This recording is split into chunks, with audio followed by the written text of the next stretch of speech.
Friend সবাইকে আজকে শুভ বিকেল, গুড ইভিনিং। তো আজকে আমি চলে এসেছি ছাদের ওপরে টপ ফ্লোরে। তো ভাবলাম যে আজকে বিকেলের আবহাওয়াটা তোমাদেরকে একটু দেখাই, আর আমি যে এখানটা দাঁড়িয়ে আছে সেখান থেকে তার নিচে কতটা দূরত্ব তাও সেটা দেখাবো।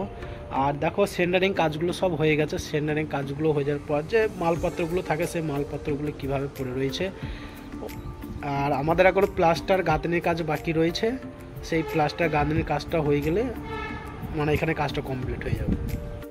যে দেখতেই পাচ্ছ যে কতটা দূরত্ব, দেখো আমি রয়েছি, দেখো এইখানটাতে রয়েছি একদম টপ ফ্লোরে।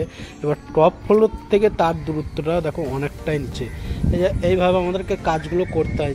যে দেখছো ভাড়াগুলো করা আছে, গাঁথনি করা আছে, কতটা উঁচুতে, কতটা রিস্কজনক, মানে রিস্ক নিয়ে কাজগুলো করতে হয়। দেখো আরও কাছে এসে দেখায় যে মালগুলো কীভাবে ছড়িয়ে ছিটিয়ে পড়ে আছে।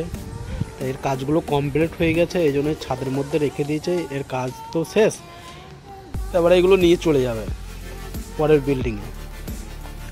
অনেক মালপত্র রয়েছে, ছাদটা অনেকটাই বড়, পুরো মালপত্রতে পুরো ভর্তি। তোমরা দেখতেই পাচ্ছ যে এখানে দেখো ভাড়া করা হয়ে গেছে। এধারে কাজটা কমপ্লিট, ভাড়া করা হয়ে গেছে। কাল থেকে আমরা এখানে কাজ করবো। দেখো তোমাদেরকে বলেছি না কত উঁচুতে উঠে আমাদেরকে কাজ করতে হয়। দেখো এই যে এই ভাড়াগুলো করা হয়েছে, এই ভাড়ার ওপর থেকে আমরা কাজগুলো করব। অনেক পরিশ্রম করতে হয়, মেহনত করতে হয়। পুরো ভাড়াটা তোমাদেরকে দেখালাম। তো ফ্রেন্ড, যদি ভিডিওটি ভালো লাগে ভিডিওতে একটি লাইক কমেন্ট শেয়ার করবে। আবার দেখাও তোমাদের সঙ্গে পরবর্তী ভিডিও নিয়ে।